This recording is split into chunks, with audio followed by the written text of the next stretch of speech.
Welcome, everyone. Today, we're diving into the historical context of Canadian families, focusing on their structure and roles before industrialization and how societal norms shaped these families. In pre-industrial Canada, families were at the center of economic life. The economy wasn't separated into home and work as we know it today. Instead, homes were places of both residence and labor. Family members worked together, often engaging in farming, trades, or artisanal crafts, providing for the household in a collaborative way. Each family member, children, adults, extended relatives, had a role in maintaining the family's livelihood, so family was the main economic unit. This family-based economy meant that homes served dual purposes. They were not only living spaces, but also workplaces. Whether it was running a farm or crafting goods for sale, the household was a key site of production. The separation between private domestic life and public economic life, which became more pronounced later, didn't exist in the same way. Families worked together in close quarters, which also shaped the power dynamics and gender roles within households. When we look at French and English Canada, we see differences in gender roles, particularly in the rights of women.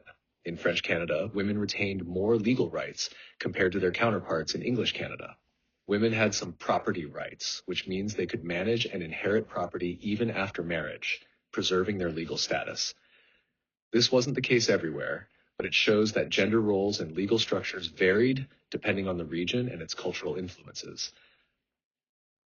On the other hand, in English Canada, men held most of the power, and the legal framework was quite different.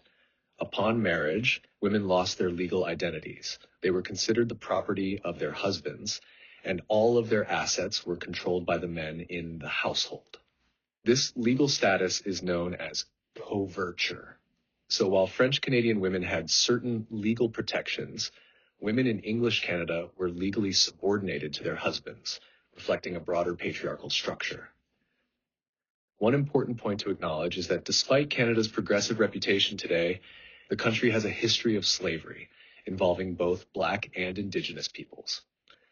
Although less documented than in other parts of the world, slavery was present in Canada, and there has been a lot of historical erasure or whitewashing of this dark aspect of the past. Enslaved people were often exploited within family economies, particularly in the early colonial period. Unfortunately, there's very little documentation about the family lives of the enslaved in Canada. Enslaved families were subject to harsh restrictions. Families could be separated at any time, and their lives were heavily controlled by their owners. These dynamics severely limited their ability to form stable family units, and this is an area where more research is still needed to fully understand the impact of slavery on Black and Indigenous families in early Canada.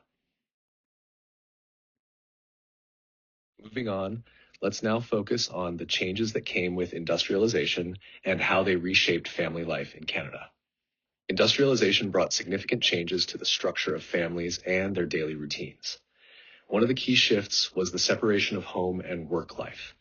Before industrialization, families worked together in a home-based economy. But with the rise of factories and wage labor, work moved outside the home. Men, and later women, began working in factories, offices, or other external workplaces, leaving the home behind during the day. This created a clear division between the public sphere of work and the private sphere of family life, a separation that didn't really exist in the pre-industrial period. As work became more industrialized, a greater distinction emerged between what was considered men's work and women's work. Men typically left the home to engage in wage labor, while women were expected to manage the household and raise children. This reinforced traditional gender roles, as men were seen as breadwinners, and women's contributions were confined to the domestic sphere. Although women's work in the home was crucial for family survival, it was often undervalued because it didn't generate direct income. This separation of roles had long-term impacts on the expectations of men's and women's responsibilities, both at work and at home. However, over time, especially during the World Wars, these rigid roles began to shift. During wartime, women were needed in the workforce, particularly in industries related to the war effort, such as munitions factories. This expanded women's opportunities, and many took on jobs that were traditionally reserved for men. After the wars, there was some pressure for women to return to domestic roles, but the experience of working outside the home helped pave the way for further changes. Legal reforms also began to grant women more rights, such as property rights, the right to vote, and later, employment rights. This marked the beginning of a long struggle for gender equality that continues today. Alongside these changes, marriage itself began to transform. Historically, marriage was seen primarily as a religious contract governed by the rules and traditions of various faiths. However, with industrialization and the rise of the modern state, marriage started to be seen more as a legal contract. This shift meant that marriages were regulated by state laws rather than solely by religious institutions. Legal reforms provided couples with new rights and protections, including the ability to divorce, which had been much more difficult under purely religious frameworks. As marriage became a legal matter, the state had more involvement in personal relationships, particularly in terms of property rights, custody of children, and other legal issues related to family life.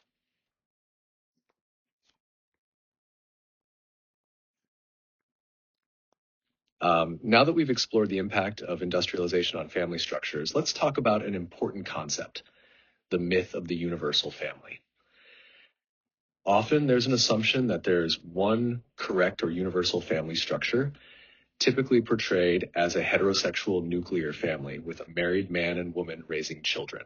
However, this idea doesn't reflect reality. In fact, there has never been one single type of marriage or family that applies across all times, cultures, or societies.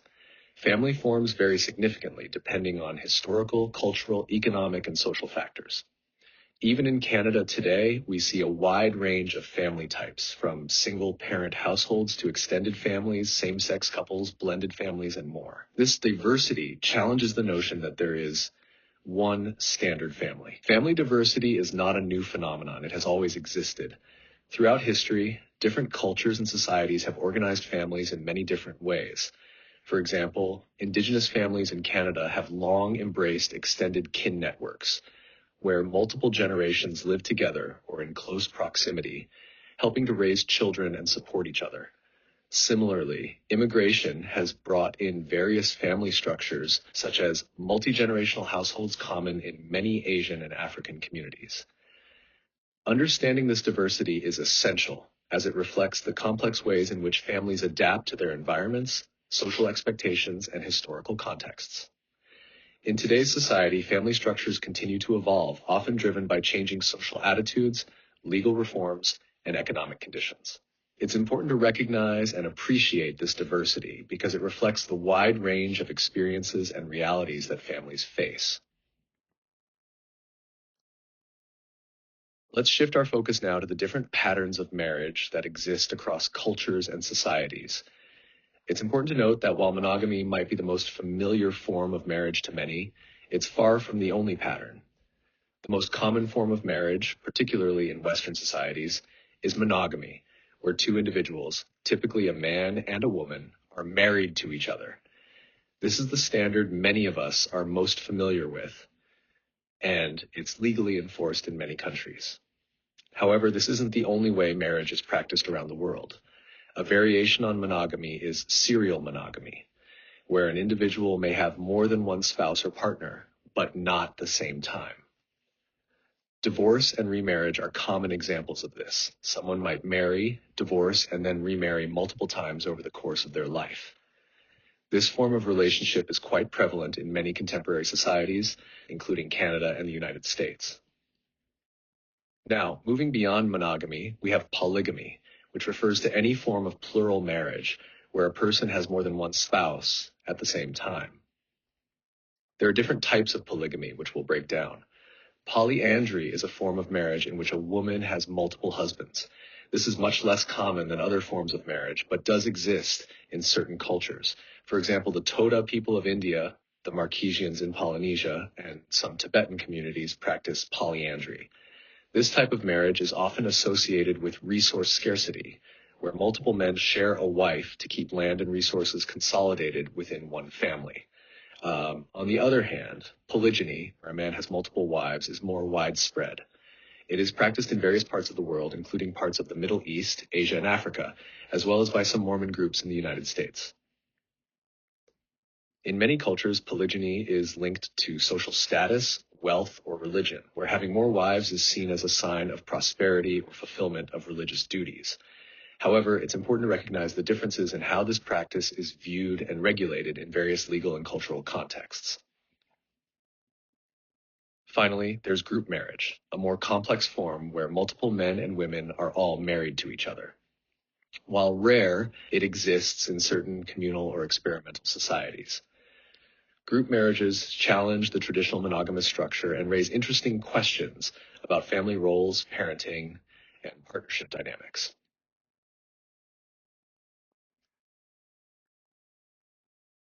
Now let's move on to the different patterns of authority within families and societies. These patterns determine who holds power and how decisions are made within family structures and social institutions. The most common and historically dominant pattern is patriarchy, which literally means rule of the father. In patriarchal systems, men are seen as having a natural right to authority over women. This belief that men should hold power is deeply ingrained in many cultures and has been perpetuated for centuries. Patriarchy is not just about individual households. It's also institutionalized through various social structures such as religion, law, and politics.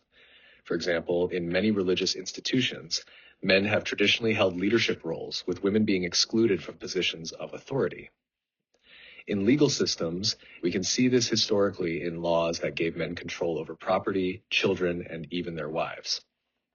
Patriarchy can be subtle or overt, but it always reinforces male dominance in decision-making and societal roles. While less common, some societies operate under matriarchy, where women hold power and authority. In a matriarchal system, women control social, political, and economic life. Although true matriarchies are rare in recorded history, there are examples in indigenous cultures and certain matrilineal societies where women have greater power in decision-making and social organization. It's important to note that matriarchy doesn't necessarily mean the oppression of men, in the way patriarchy has often led to the subjugation of women. Instead, in many matrilineal societies, women are valued for their leadership roles, particularly in managing family and communal resources. Finally, an egalitarian family or society is one in which power and authority are shared equally between men and women. In this system, decisions are made jointly, and both genders have an equal say in family and social matters. Many contemporary families strive toward this model, especially in cultures where gender equality is emphasized. In egalitarian relationships, tasks such as child rearing, household duties, and financial decision-making are divided more equally, regardless of gender.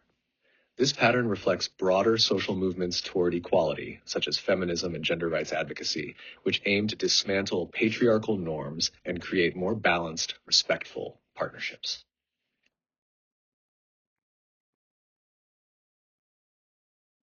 Now, let's turn our attention to patterns of descent, how societies trace family lineage and inheritance. Descent patterns influence family ties, inheritance rights, and even social identity, and they vary greatly depending on cultural and historical context. In most industrialized nations, including Canada, we follow a bilateral pattern of descent. This means that family lineage and inheritance are traced through both the male and female sides of the family. For example, in Canada, children typically recognize and maintain relationships with both sets of grandparents, maternal and paternal. This pattern provides a more inclusive way of acknowledging kinship ties, and it reflects the general value placed on both sides of the family. In a bilateral descent system, property, family names, and social ties are often passed down through both parents, though in practice some elements, like last names, may still carry a bias toward the father's side, as we'll see in other patterns.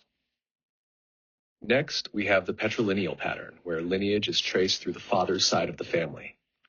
In this system, family names, property, and heritage are typically passed down from fathers to their children, often emphasizing male lineage. An example of this in Canada is the common tradition of children taking their father's last name. Although bilateral descent is more common, patrilineal traditions still hold significant influence in many cultures and legal systems worldwide. where inheritance and family roles prioritize the male line.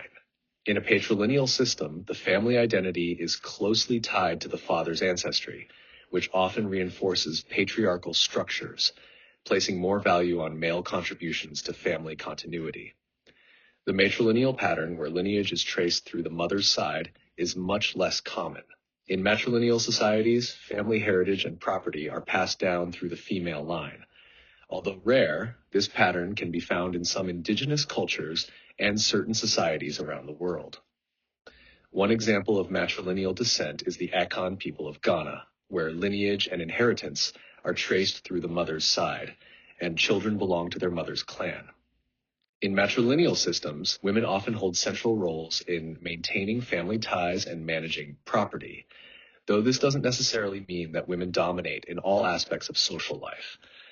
While few societies practice matrilineal descent, those that do often emphasize the importance of female roles in maintaining family continuity and social order.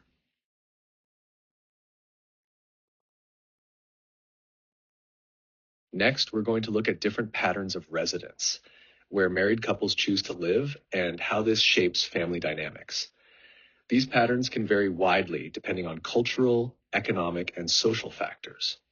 In most industrialized societies, the dominant pattern is neolocal residence, where newly married couples establish their own household, separate from both sets of parents. This is the standard in many Western countries, including Canada, where there's an expectation that young adults, once married, will start fresh and live independently. Neolocal residence reflects the values of individualism and self-sufficiency, which are common in many industrialized nations. However, economic factors like the rising cost of housing are challenging this norm for many young adults today. In patrilocal residence, the couple lives with or near the husband's family, specifically his father. This pattern is more common in traditional patriarchal societies where the male lineage is emphasized. Living with the husband's family helps consolidate resources and maintain family ties on the father's side. Patrilocal residence also reinforces traditional gender roles, where the husband continues to support his father's household, and the wife is integrated into the husband's family network. Conversely, in matrilocal residence, the couple resides with or near the wife's family. This pattern tends to occur in matrilineal societies where family ties are traced through the mother's side. Although less common globally, matrilocal residence shifts the focus of family support and inheritance to the wife's lineage, giving the woman's family more prominence in household decisions and family identity. In many cultures, joint family living is another common pattern, where extended family members, including parents, children, and sometimes siblings and their families, all live together in the same household. Joint family living is more prevalent in cultures where maintaining strong familial bonds is emphasized, and where it makes economic sense to pool resources together. A variation of joint family living is the multi-generational household, where 3 or more generations, such as grandparents, parents, and children, all live together under one roof. This living arrangement can provide financial support, caregiving for both children and elderly family members, and a stronger sense of family continuity. Multi-generational households have become more common in recent years due to rising housing costs, economic instability, and the need for elder care. In many industrial societies, we're also seeing a trend of young adults returning to their parental homes after a period of living independently, often referred to as the boomerang generation. This is typically for economic reasons such as student debt or housing costs, but it can also be for cultural reasons where strong family ties and support systems are valued. In some cases, health-related reasons such as caring for elderly parents also drive this trend. These shifts in residence patterns reflect both economic realities and evolving cultural norms, highlighting the flexibility of family structures in response to societal changes. While we've been discussing the diversity of family structures and patterns across cultures and societies, it's important to remember that despite these differences, there are also unifying themes that most families share, regardless of their specific form or cultural context. Let's focus on 2 key themes that apply across the board. One of the primary roles of families universally is as a source of procreation.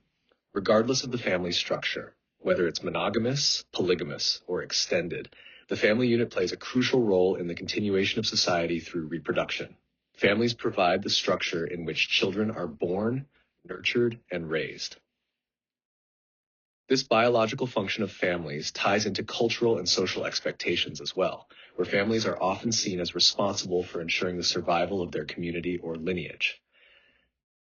But beyond the biological aspect of procreation, families also offer the emotional, financial, and social support necessary for raising children. This makes the family the foundation for not only physical reproduction, but also the creation of future generations who are prepared to contribute to society. Another unifying theme across all family forms is that families serve as the primary agents of socialization. From the moment a child is born, the family is responsible for teaching them the norms, values, language, and behaviors of their culture. It is within the family that children first learn how to navigate the world, form relationships, and understand their roles in society. Through daily interactions, children are taught how to behave, what is acceptable, and how to understand their environment. Families pass on traditions, religious beliefs, and social customs, making them key players in maintaining cultural continuity. Even as societies change and evolve, the family remains the first and most crucial environment for socializing children, helping them adapt to both the norms of their community and the broader society.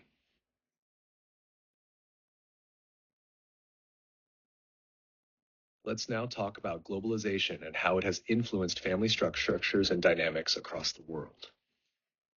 Globalization refers to the increasing interconnectedness of countries through economic, social, and cultural exchanges. While it has brought tremendous changes in trade, communication, and technology, it has also deeply affected family life. Globalization has expanded the scale of economic and market activity to a global level.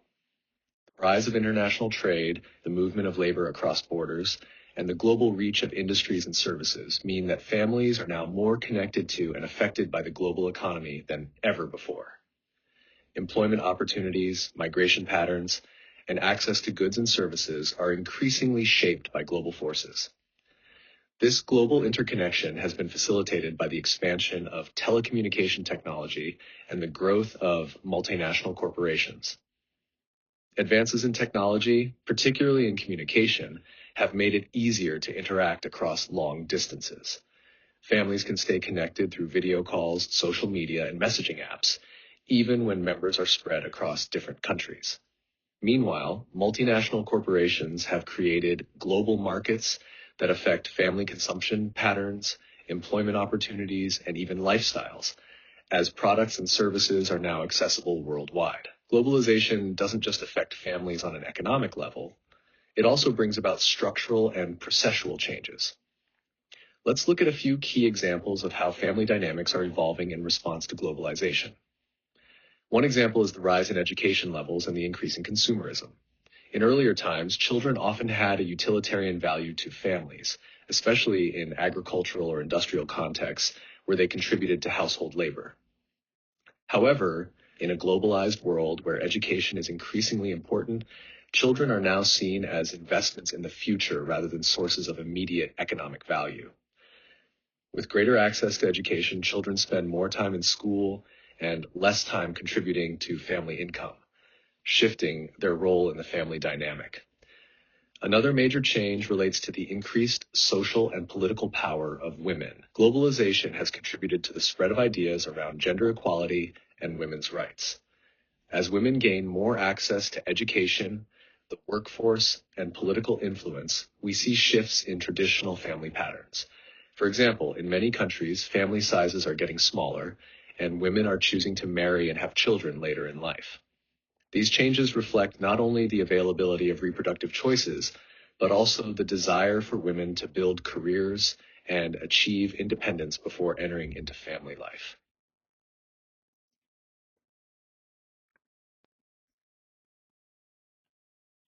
As we continue to explore how global forces impact families, it's crucial to address the significant challenges that families around the world face today.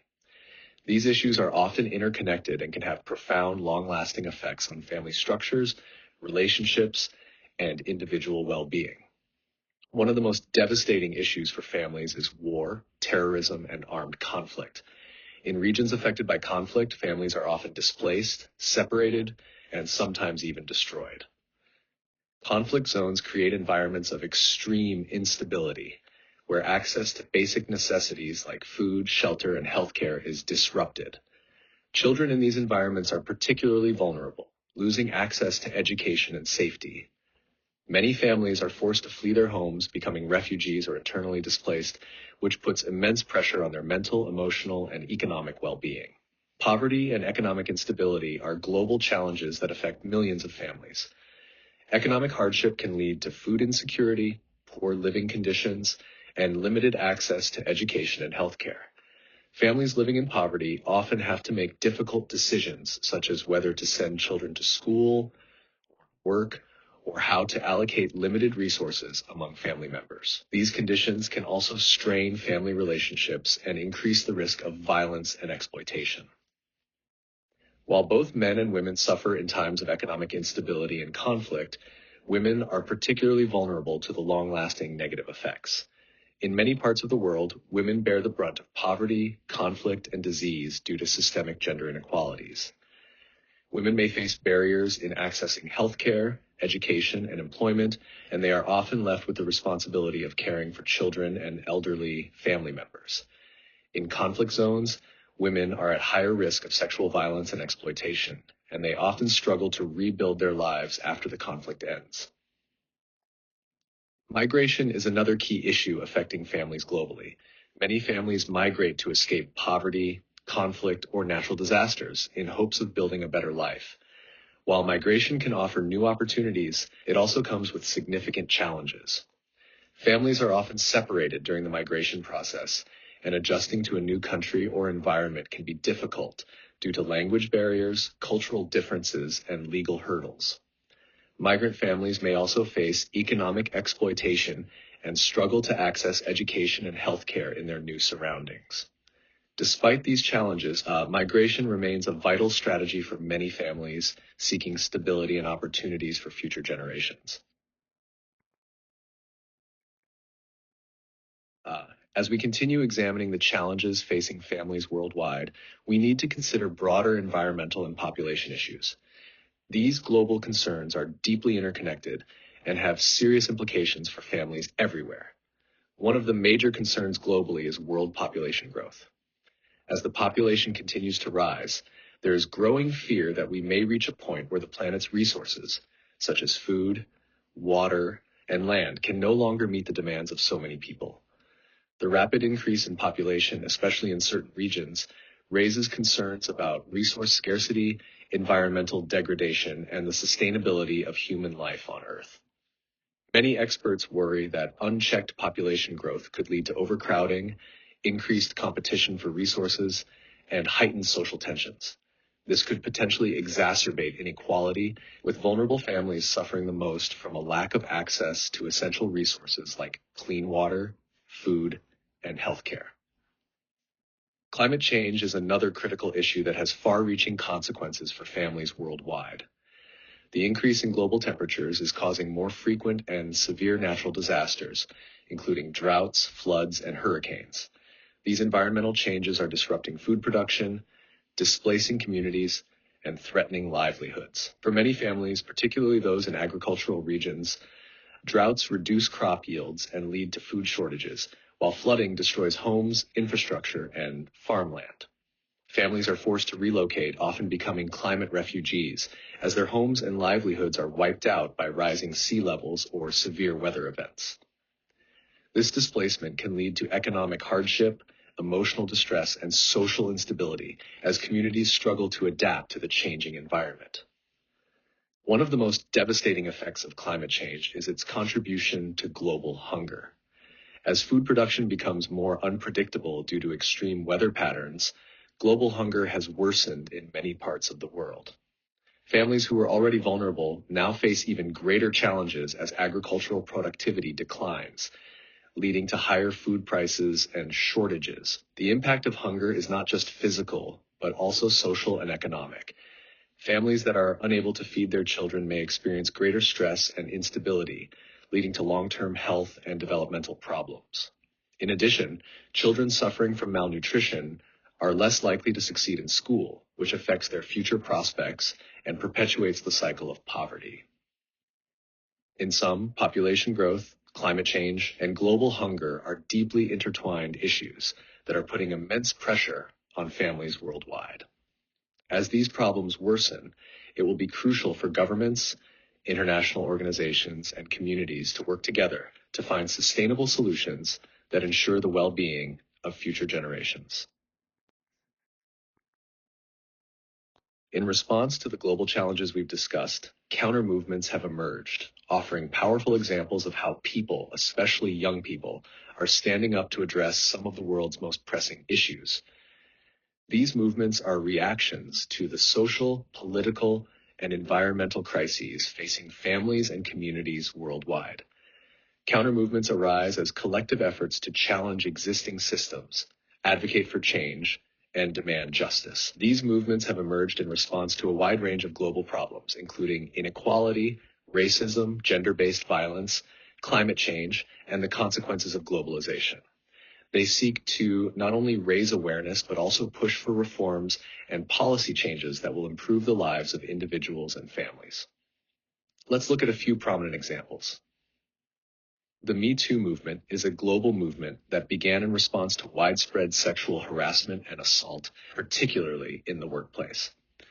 This movement has encouraged millions of women and men to share their stories and call for greater accountability for perpetrators, leading to significant changes in laws, corporate policies, and cultural attitudes toward sexual violence. The Black Lives Matter movement emerged as a response to systemic racism and police violence, particularly in the United States. Protests have called for an end to racial injustice and the reform of law enforcement and criminal justice systems. This movement has had a global impact, inspiring protests and conversations about race and inequality in countries around the world. The counter-globalization movement critiques the economic and social inequalities that arise from globalization. This movement challenges the power of multinational corporations, the exploitation of labor, and environmental destruction, calling for more equitable and sustainable global systems. It's important to note that many of these movements are led by children and young people. Young activists like Greta Thunberg have been instrumental in raising awareness about climate change and advocating for immediate action to protect the environment. Thunberg's global climate strikes have mobilized millions of young people to demand that governments take serious action to combat climate change. This youth-led activism reflects a deep concern for the future, with young people challenging the status quo and demanding that decision makers prioritize sustainability, justice, and equality for future generations. At the family level, many people are taking action to address these global challenges in their daily lives. Families are adopting more sustainable practices, such as recycling, reducing waste, and shopping locally to minimize their environmental impact. This can include using less plastic, supporting local farmers and businesses, and making more eco-friendly choices in their consumption habits. These small, everyday changes reflect the growing awareness of environmental issues and the desire for families to contribute to a healthier, more sustainable planet.